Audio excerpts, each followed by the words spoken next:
kita lebih detail. Ceritanya, oh iya, biasa temuan pertama kalau pagi pasti ada beginiannya. Jadi kalau dalam ayat ini saya ambil ayat bahwa Allah menciptakan 7 langit berlapis-lapis. Nanti kita ngomongin di protokol juga ada lapisan-lapisannya. Lapisannya namanya layer bahasa Inggris. Gitu.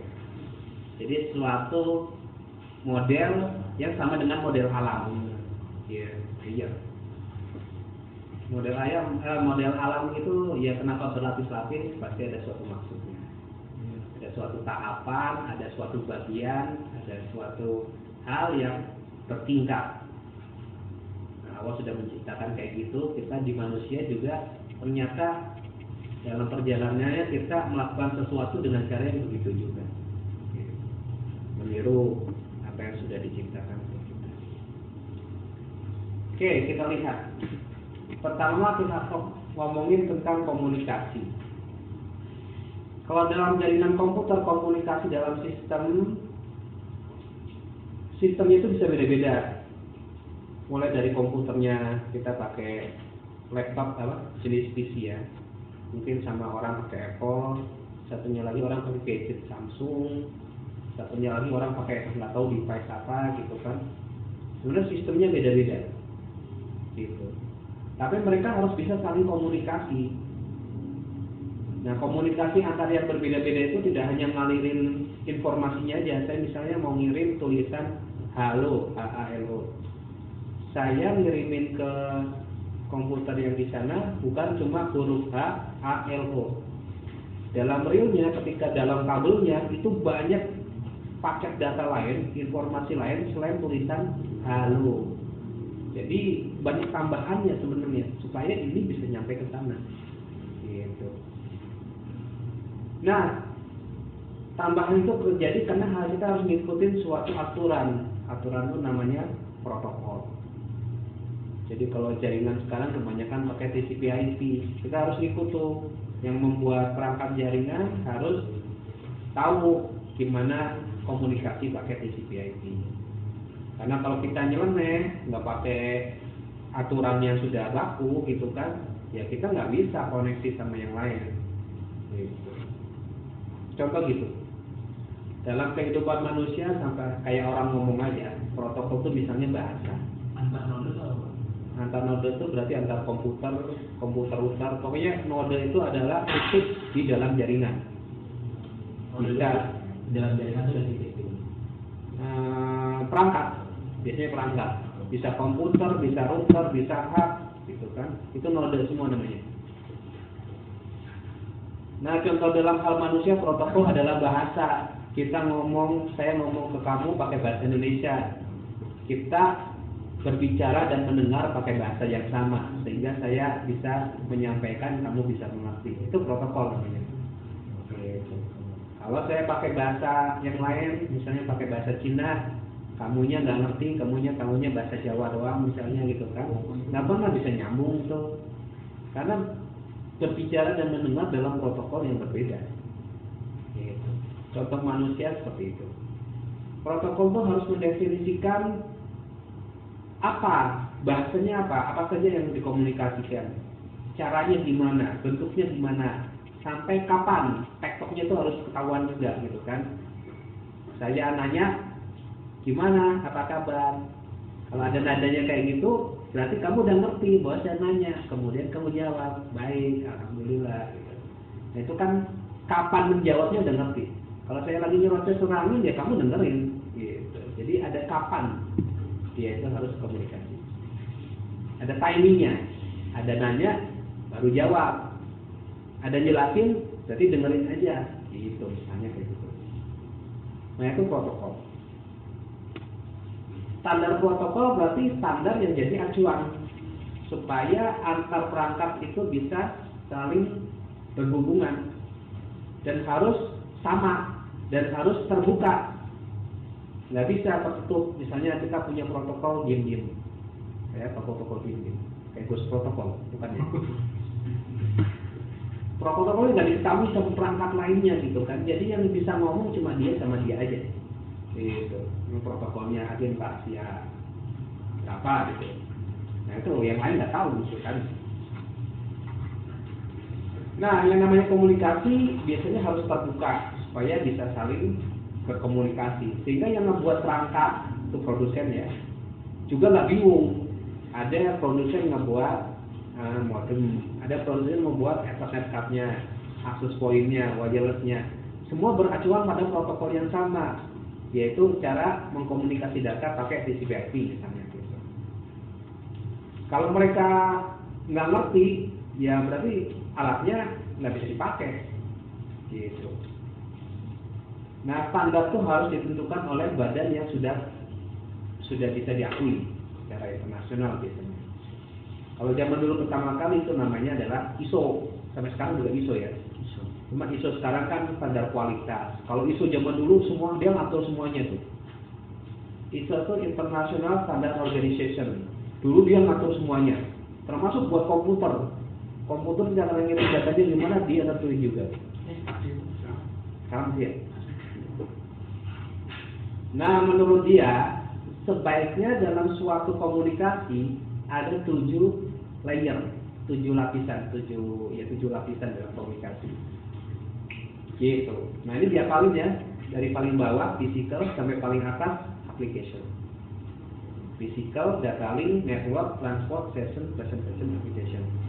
Nah ini pasti keluar di ujian ya, jadi apalin aja nama-namanya. Gitu aja Pak fisiknya Pak. Nomor 1 sama dia. Nggak ada, jadi materi ini kisi-kisinya gitu kan. Ini pasti keluar lah. Biasanya memang ini paling dasarnya orang memahami protokol. Mau ayatnya aja suka ada ketika. Jadi dia mendefinisikan ada 7 lapis, 7 layer. Mulai dari lapis paling bawah yaitu fisik, layer fisik, lapisan fisik, sampai paling atas yaitu lapisan aplikasi. Masing-masing punya fungsi yang berbeda dalam proses komunikasi. Jadi ada tujuannya. Oke. Nah sebenarnya membagi protokol komunikasi dalam lapisan-lapisan ini sudah alamiah. Tapi kan ada ayatnya. Kita juga sering pakai sebenarnya dalam kehidupan kita yang lain. Misalnya ketika ngirim surat. Ketika kita ngirim surat, ini si cewek ini ya, pakai rok ini ya. Dia mengirim surat, masukin dalam amplop, masukin ke kotak pos. Dari kotak pos dibawa ke kantor pos. Kantor pos kemudian diantar sama tukang pos, gitu kan? Gitu. Jadi ada beberapa lapis. Pertama, kertas dia ya. Masukin ke amplop. Amplopnya lapisan pertama.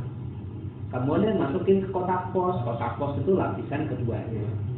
Kotak pos itu pindahin ke karung pindahin ke truk kemudian diangkut misalnya ke kota lain. Sampai di kota lain, karungnya dibongkar. Jadilah keluar isi dari kotak pos yang tadi pertama kali. Kemudian baru ada alamatnya, sampein ke orangnya. Orangnya dapat amplopnya, dibuka lagi sama dia amplopnya, baru dapat suratnya. Ada lapisan seperti itu. Ini protokol. Nah, itulah protokol. Jadi ini alamiah sebenarnya, gitu ya. Sesuatu yang sudah kita lakukan dalam kehidupan sehari-hari sebelum kita berkomunikasi lewat internet atau sebagainya. Memang biasanya begitu.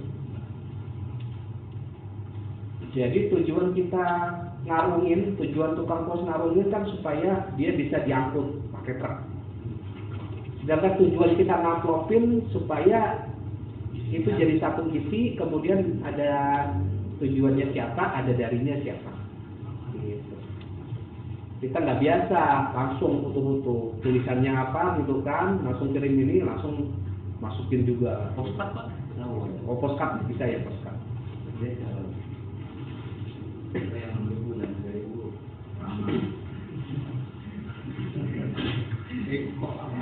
Rangko ya? Rangko 300, 2000.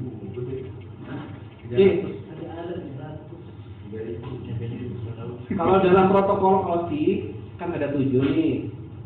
Ini titik pengirim misalnya, ini titik penerima. tengah-tengahnya kan ada perangkat jaringan lain, misalnya hub, switch, router, itu disebut node perantara, intermediate node. Ini titiknya Pak ya? Nah, titik-titiknya, ya semua termasuk titik, termasuk yang komputernya titik juga, node juga. Jadi semua titik yang dilalui oleh data disebut node. Nah, sebenarnya untuk menyampaikan dari si pengirim sampai penerima, kita cuma memasang dan membongkar sampai layer ketiga saja. Di layer ketiga itu udah ada IP biasanya kalau di TCP/IP, udah ada alamatnya. Kita nggak usah ngebongkar paket lebih dalam lagi. Gitu. Cuma sampai layer 3 aja. Jadi misalnya di sini ada router. Tugas router itu cuma membongkar sampai maksimum layer ketiga aja. Jadi sampai dia tahu IP-nya berapa, berarti itu untuk jaringan dia atau bukan. Kalau bukan jaringan dia, ya udah terusin. Gitu. Dia nggak berhak untuk bongkar sampai kita informasinya sampai paling tinggi. Dia cuma bertugas menyampaikan aja. Kalau bukan buat dia, terusin. Kalau buat dia, ya berarti dia masukin ke jaringannya dia. Itu fungsi router. Gitu. Jadi 3 lapisan pertama itu udah cukup untuk menyampaikan dari alamat pengirim menuju alamat penerima. Sisanya adalah urusan yang lebih atas. Gitu ya. Seperti itu. Makanya di sini 1, 2, 3 di node ini masih diurusin nih, di hub, di switch, masih ngurusin soal meriksain layer 1, layer 2, layer 3. Tapi dia nggak ada hubungan buat buka-bukain yang layer atasnya. Layer atasnya itu cuma boleh dibongkar oleh si pengirim atau si penerima saja. Ibaratnya informasi yang ada di layer atas itu cuma diperiksa oleh langsung si penerima saja. Gitu. Si yang ini nggak usah periksa. Paham ya teman-teman? Nah ini penting nih pemahaman ini. Gitu.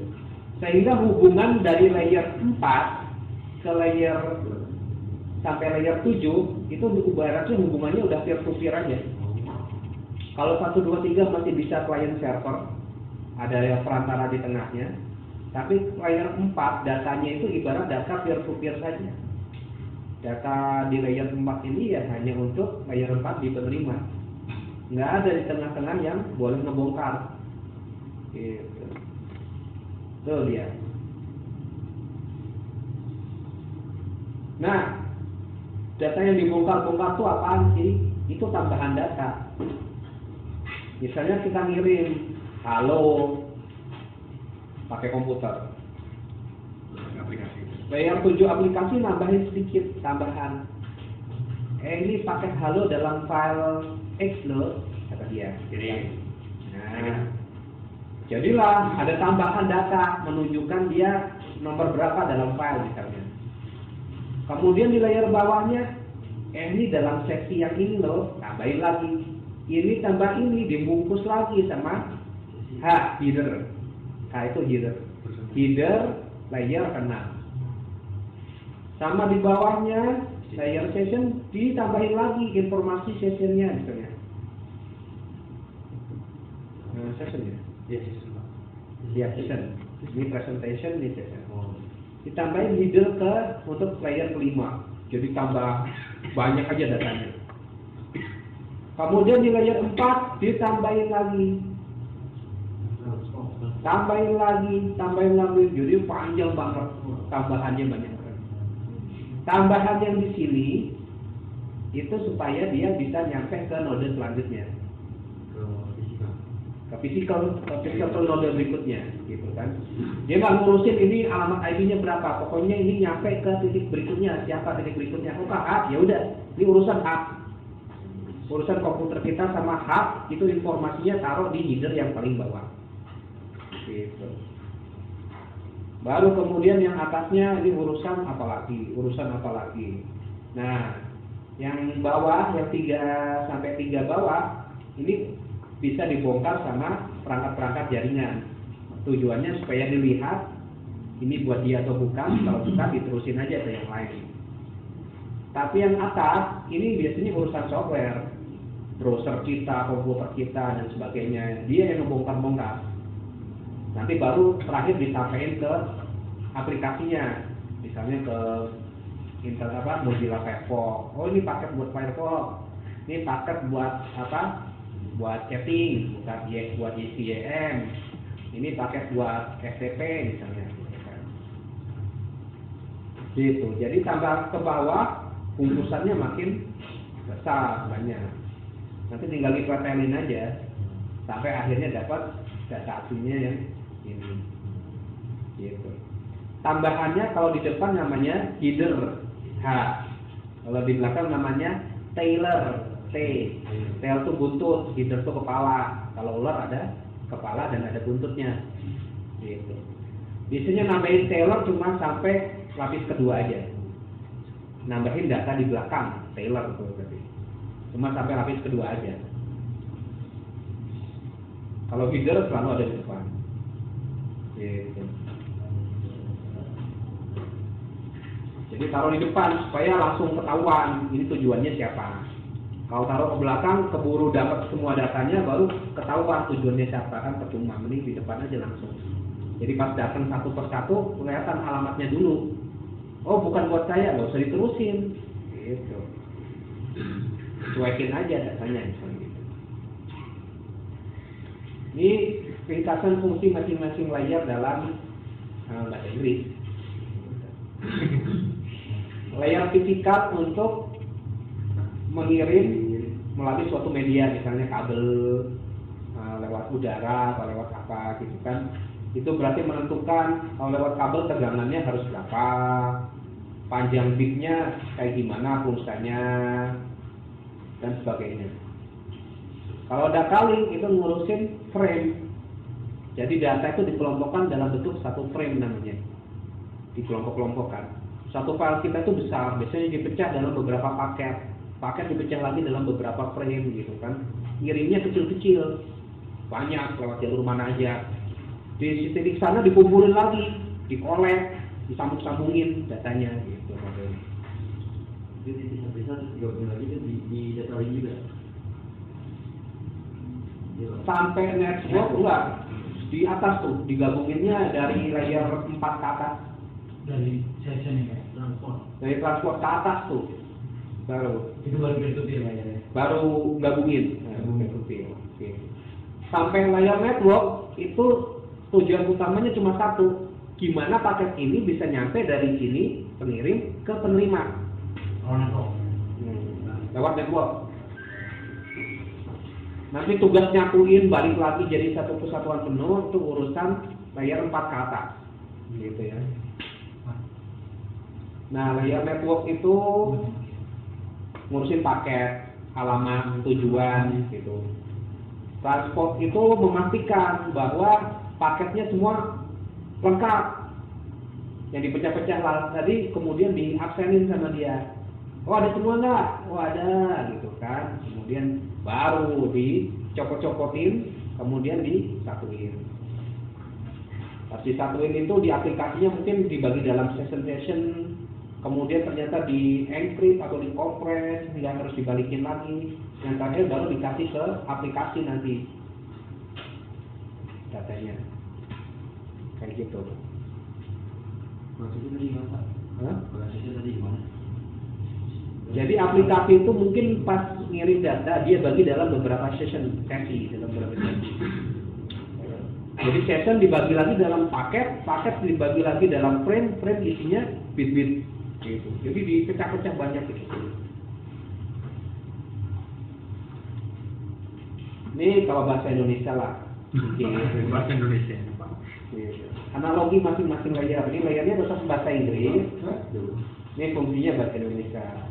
Mengirim bit melalui media, mengelompokkan bit dalam bentuk frame.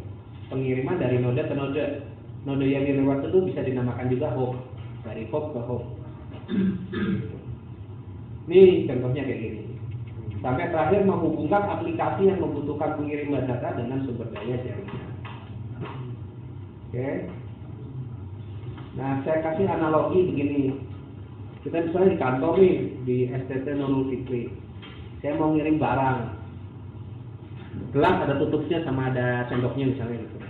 Kamu kirim nih ke Surabaya misalnya, gitu kan? Saya usernya.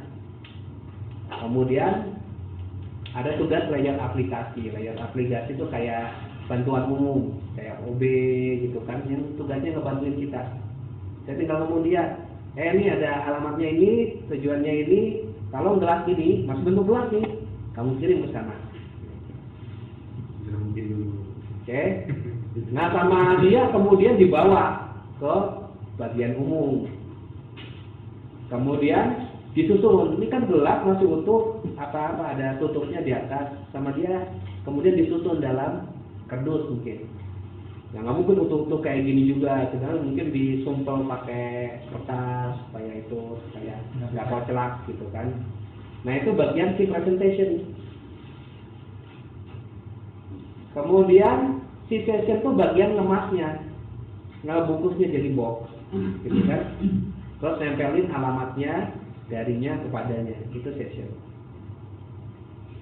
Sedangkan transport itu bagian orang yang di bawah. Misalnya kita punya langganan tiki, dia pick up barang kita, kemudian baru dikirim, gitu kan. Nah itu orang di bawah yang berhadapan sama tukang mengangkut dari JNE, dari tiki, itu namanya transport.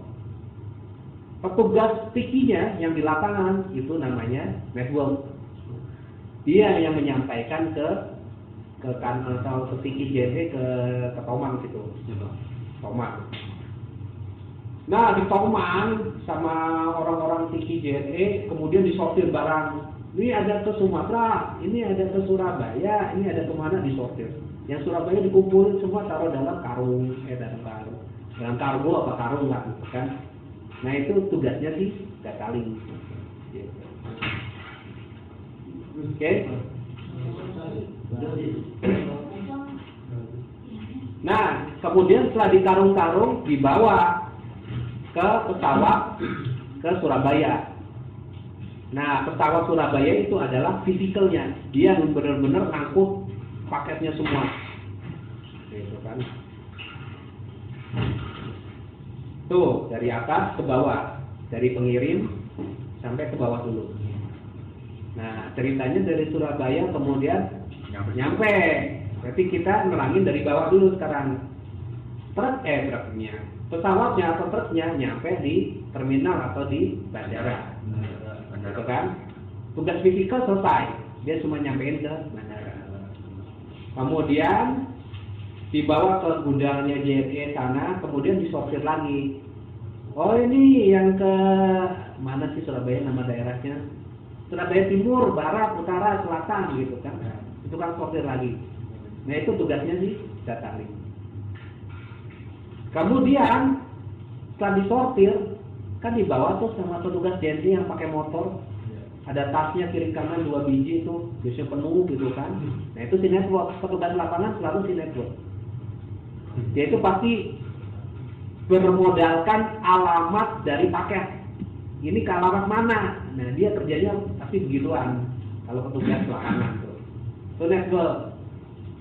Dia deliver tuh ke alamat yang bersangkutan. Sampai di situ ternyata ada kantor lagi, saya ngirimnya ke kantor juga. Ada petugas penerimanya di bawah kan, kondes, satpam, apa namanya gitu kan.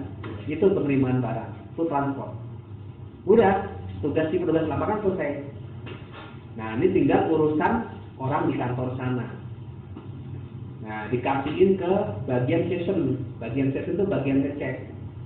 Oh ini buat siapa? Oh ini bagian umum, ini bagian SDM, ini bagian apa gitu kan? Nah dia ngecek. Presentation itu bagian bongkar. Biasanya udah nyampe ke aplikasinya atau ini udah sampai boxnya dibongkar. Kemudian baru dapetin gelasnya tadi, disusun lagi gelasnya. Jadi kita nyeritainnya pasti dari layer yang atas berangkatnya. Ke bawah dulu, nyampe ke tujuan, bongkar dari bawah menuju ke atas lagi. Jelas sampai sini? Jelas. Ngantuk.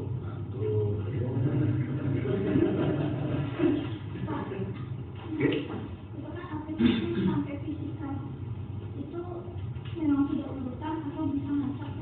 Oh, udah urutan, nggak bisa ditukar-tukar. Dari mana aja? Di sini lah.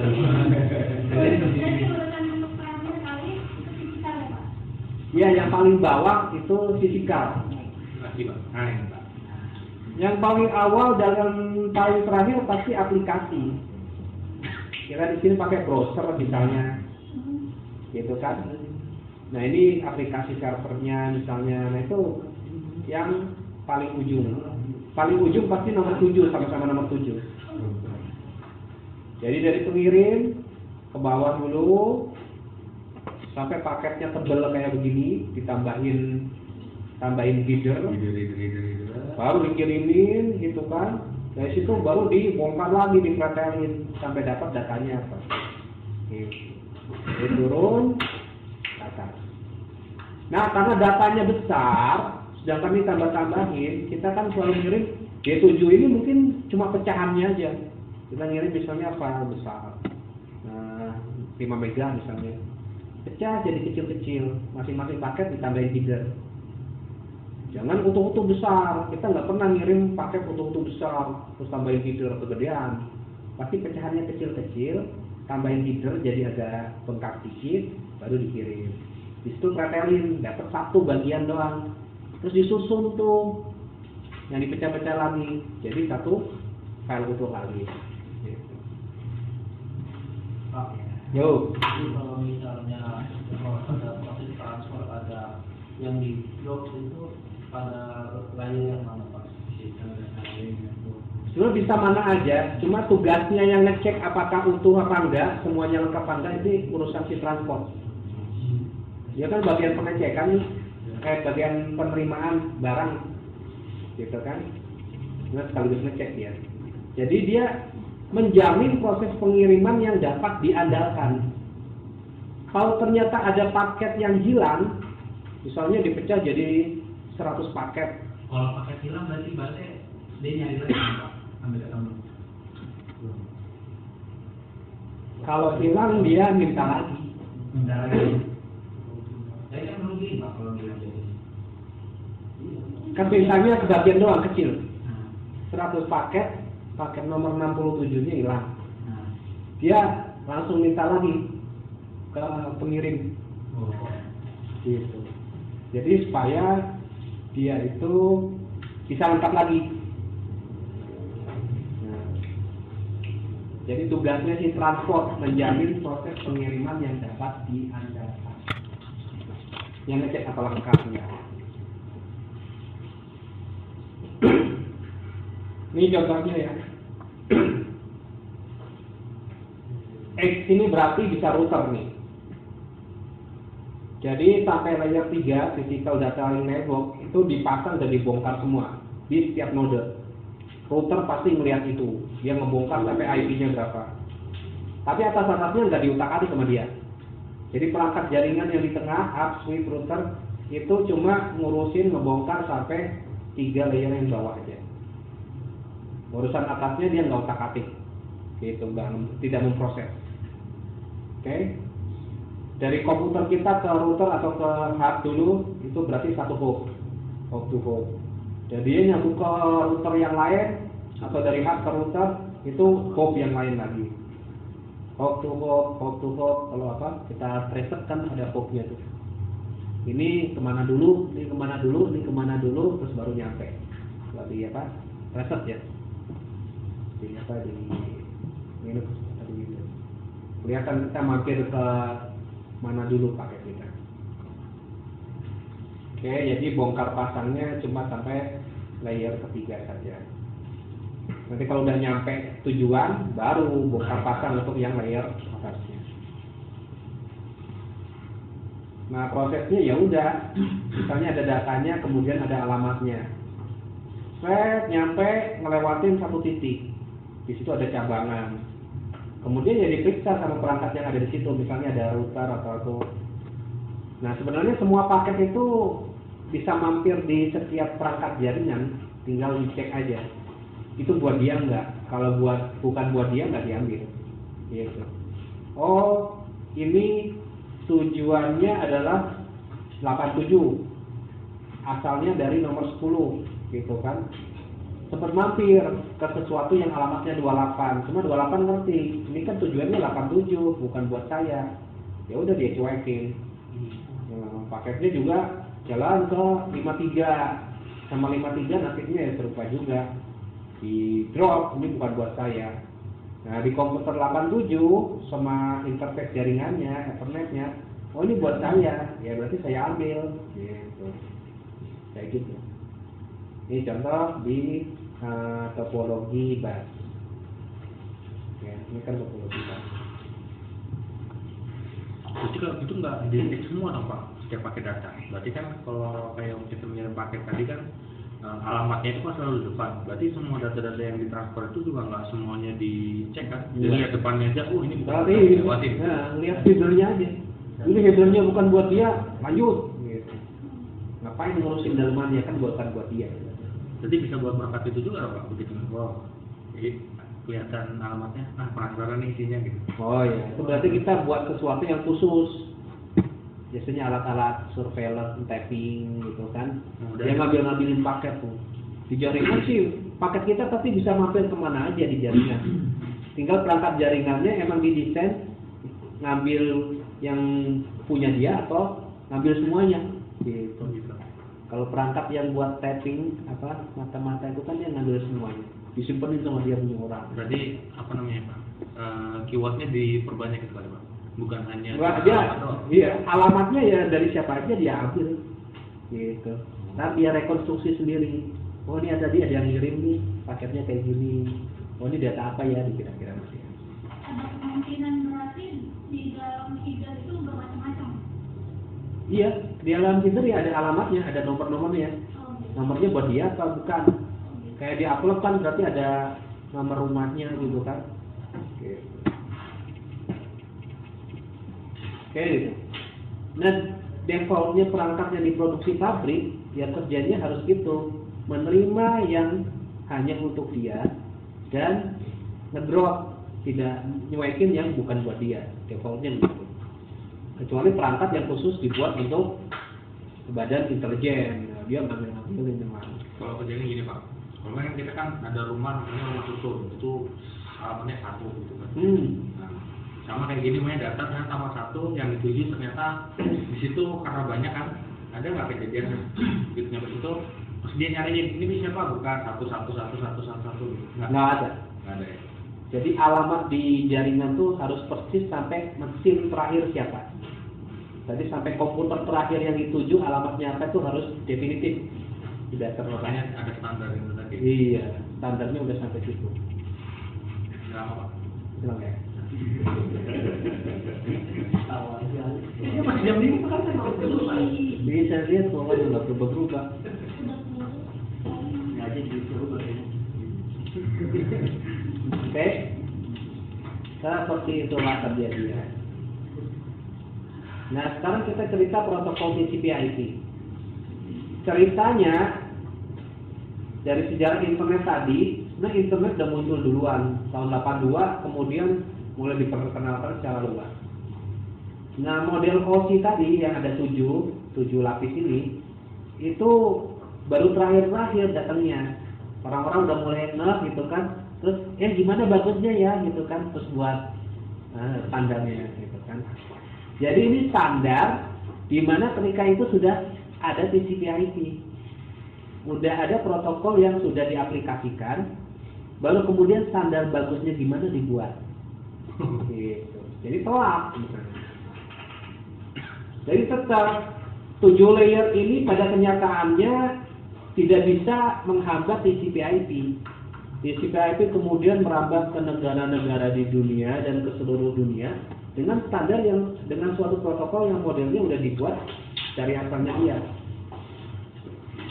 Jadi ya mau gimana, standar ya standar, tinggal TCP/IP yang sudah de facto-nya ya dipakai terus.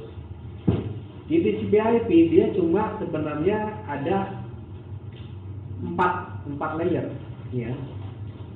Sebenarnya 3 ya. Yang ini urusan perangkat jaringan.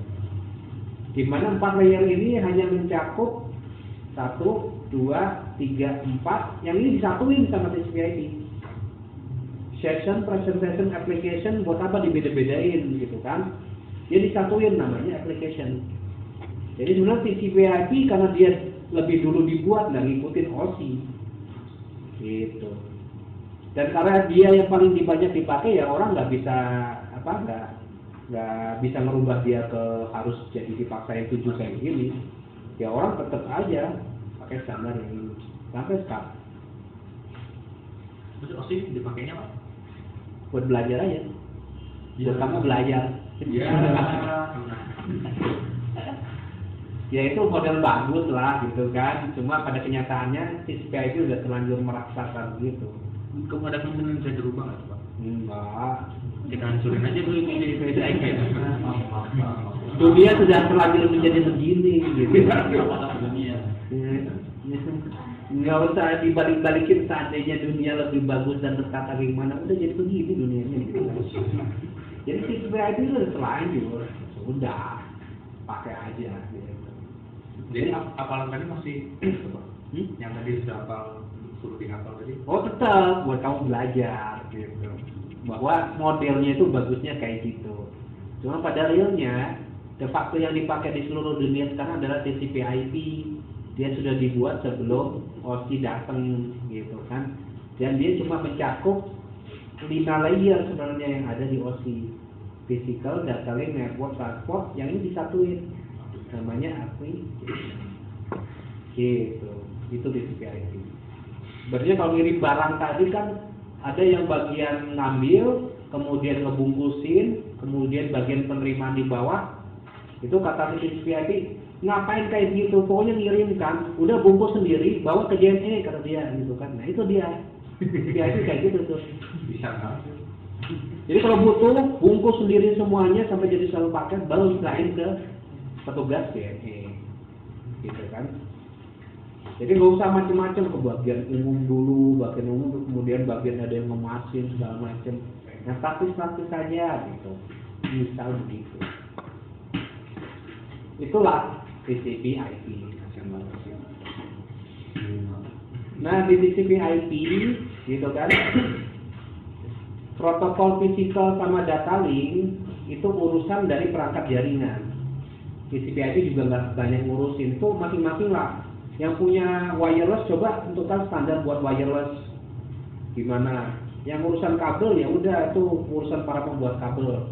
Saya ngurusin aturan yang ada di atasnya, yaitu network, IP, internet protokol. Kemudian saya juga ngurusin bagian transportnya melalui TCP, transfer control protokol, gitu ya, itu singkatan-singkatannya.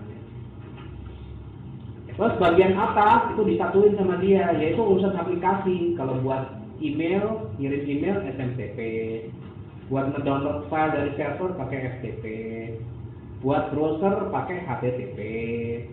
Buat urusan nama-nama IP-nya pakai DNS. Dan sebagainya. Itu disatuin nih. Application, presentation tuh satu kesatuan. Nah itu dia nentuin terutama yang di sini. Di sini penomorannya kita kenal adanya IP address. Address itu urusan di sini. Gitu. Di sini belum ngomongin IP address ini. Gitu. Jadi si router cuma ngebongkar sampai 3, sampai dia melihat IP addressnya berapa. Kalau bukan buat dia, ya udah dia buang, dia terusin ke yang lain aja. Gitu. Nih, misalnya ada aplikasi di komputer, program di komputer, software, itu ngirim A ke komputer yang di sini supaya dijadiin C, gitu ya. Maka datanya si A dibaca, kemudian ditempelin header si pengirimnya A, tujuannya aplikasi C. Itu ya, di TCP/IP sampai seperti itu. Jadi misalnya kita di browser, kalau ngirim browser kan dibagi dalam paket-paket. Misalnya ada file gambarnya bisa dipecah tuh. Ini di nomor ini gambar bagian ke Jadi satu gambar penuh. Jadi satu gambar penuh ada 100 bagian. Kemudian setelah dikasih nomor sama aplikasinya, serahin ke network. Di sini dikasih sama dia alamat IP-nya, yaitu alamat IP-nya A, tujuannya adalah si B, gitu kan? Tambahin nih alamat IP di depannya. Kemudian sama data link layer tambahin sama hiddennya sendiri, mungkin sama apalah segala macam, baru lewat jaringan internet sampai di sini baru dipretelin. Ini dihilangin, oh ini buat saya ya, oke saya ambil gitu kan. Baru ketemu ini, baru kasih ke softwarenya. Ini nih file gambar bagian ke-15-nya, silahkan disatuin sama paket-paket lainnya supaya jadi file gambar yang utuh. Gitu. Nih cara kerjanya. Ya cuma 1, 2, 3, 4. Fisikalnya ini, berarti 5. Nah, karena dia ada 4 bagian saja, berarti ada 4 penomoran. Yang paling bawah, di layer yang paling bawah yaitu physical data link, ada penomoran fisik namanya. Kemudian di network ada penomoran logical. Ini dia IP address. Di sini ada penomoran atau pengalamatan port berapa. Ini baru penomoran yang dikasih sama softwarenya. Oh, ini bagian gambar nomor sekian. Seperti itu. Jadi masing-masing ada alamatnya. Masing-masing layer itu ada alamatnya. Okay. Alamatnya berarti tadi dari paling bawah, dari paling atas alamat spesifik, alamat port, alamat logical dan alamat physical. Jadi 4 ya, jadi itu tadi. Iya, jadi di satu paket yang lewat internet atau lewat LAN yang TCP/IP sekarang, berarti di dalam satu paket yang mengalir dalam kabel itu ada 4 alamat, 4 penomoran. Ketika nyampe baru dipretelin. Kita lihat nih, alamat spesifik itu berarti dari software. Itu tergantung masing-masing software, Firefox sendiri, ini sendiri, ya udah itu urusan masing-masing software. Karena beda-beda kita nggak usah ngomongin itu, terserah software masing-masing. Sedangkan alamat port kalau dalam TCP/IP itu angkanya bisa dari 0 sampai 65.535. 16 bit dia. Kalau 16 bit berarti 0 sampai 65.535. Itu udah baku. Kalau ngirim buat pakai browser itu namanya protokol HTTP, portnya pasti 80. Jadi kalau mau ngirim buat Firefox, Chrome, Internet Explorer, Opera, itu pasti pakai penomoran 80. Sedangkan kalau lewat FTP pasti nomornya 21, SMTP salah satunya 25, dia punya beberapa nomor kalau SMTP. Misalnya gitu. Terus alamat logical, inilah IP. Panjangnya 32 bit atau 4 byte. Kalau dia pakai IP versi 4. Kalau pakai IP versi 6, panjangnya 128 bit atau 8 word. 1 word berapa byte? 1 word itu adalah 2 byte. Gabungan 2 byte itu jadi 1 word. 1 word itu panjangnya 16. 16 kali 8 nanti jadi 128. Kalau nulis IP versi 4, kita nulisnya biasanya bilangan desimal biasa. 192, 168, 123. Itu IP versi 4. Tapi kalau udah nulisnya di IP versi 6, nulisnya panjang, 8 word. 2001-0D8, wah, udah repot nih, nyebutnya panjang banget. Ada 8 bagian, masing-masing 1 word. Kalau yang IP versi 4 kan ada 4 bagian doang, dipisahin sama titik, masing-masing 1 byte. Kalau ini ada 8 word. Jadi IP versi 6 itu maksimum alamatnya bisa 2/128, jadi banyak banget. Jauh lebih banyak daripada IP versi 4 yang 2/32. IP versi 4 dah lumayan habis, makanya dibuat IP versi 6. IP versi 6 tuh banyak banget, 128 bit. Ibaratnya 1 meter persegi di bumi kalau dikasih IP masih cukup tuh. Bumi luasnya berapa gitu kan, kasih per meter dikasih IP gitu kan, masih cukup pakai IP Fashion gitu, seluruh permukaan bumi. Karena 2 pangkat harus 28, benar. Nah, terakhir tuh alamat fisikal. Alamat fisikal tuh benar-benar yang paling fisik. Contohnya di kita adalah kalau kita pakai Ethernet card, berarti itu MAC address dari Ethernet card kita. Itu biasanya 6 byte atau 48 bit. Nulisnya biasanya kalau di perangkat komputer atau perangkat jaringan kan bisa dilihat tuh. Oh, ID-nya 07, 01, 02, 01, 2C, 4C. Itu MAC address dari network card-nya komputer kita atau Ethernet wireless-nya komputer kita. Oke. Ada pertanyaan sebelum ini? Pak, Yo. yang IPv versi 6 itu pemanfaatannya itu di mana, Pak? Di luar negeri udah mulai. Di mana, Pak? Di luar negeri ya, di Amerika, di Eropa udah mulai ada suatu perubahan transformasi IP versi 4 ke IP versi 6. Urusan panjang ini kan nggak masalah, ujung-ujungnya kan kita pakai DNS soalnya. Kita nulisnya kan www.nurulfikri.ac.id, udah pakai huruf semua kan, karena udah dipetain sama si DNS servernya nama ini untuk IP sekian gitu. Jadi nggak ada masalah sih panjang-panjang ini. Di luar negeri sebenarnya tahun 2013 kemarin udah mulai perubahan.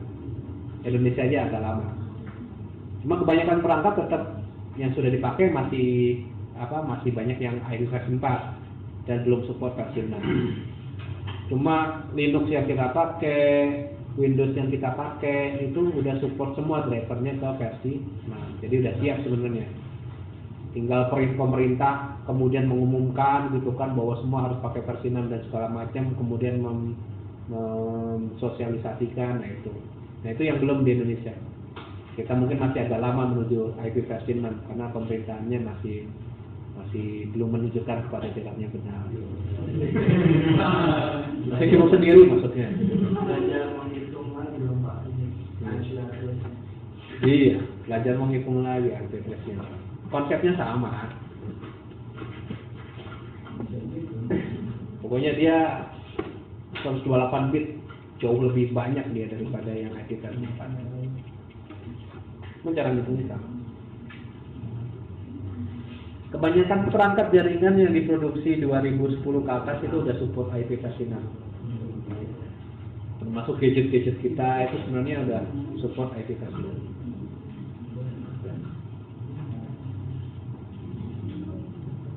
Oke, ada pertanyaan lain? Itu pengantar ceritanya protokol OSI sama TCP/IP.